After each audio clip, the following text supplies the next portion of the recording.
Kumusta ang preparation sa season? For now, dalawang beses pala ako nakapunta ng ensayo eh. And di pa rin ako nakapag-ensayo. Pero nakapag-shooting, pero yun pa lang yung ginagawa ko yun for my recovery.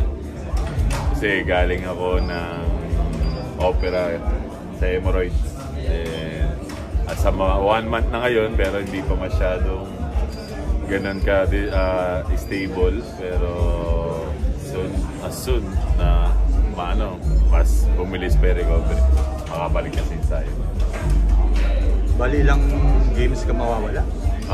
Depende sa recovery kasi hintayin ko muna for a week na medyo matanggal yung dugo at masakit pa kasi yung tayo eh.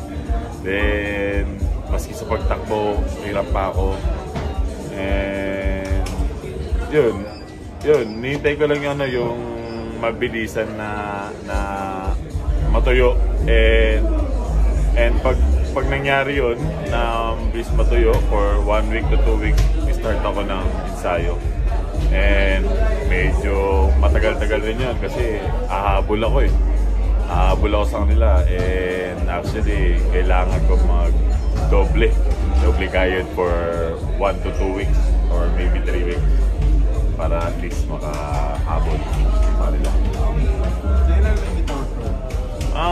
Actually last bago mag-start ng practice ng Asian Games. Tapos yun na siya. Sunod-sunod na kasi yung ensayo. Tapos kakaisip mo pa kung anong pwedeng gawin or mangyayari, di ba? Then after ng camp, doon na talaga na siya stage 3 papuntang stage 4 and then after nun pina-check up ko na Sabado, Linggo pina-schedule na ako for operating. That's why sabi ko kay Coach mukhang matatagalan ako kasi kung hindi ko papatanggal to ako mahirapan, mas mahal yung performance.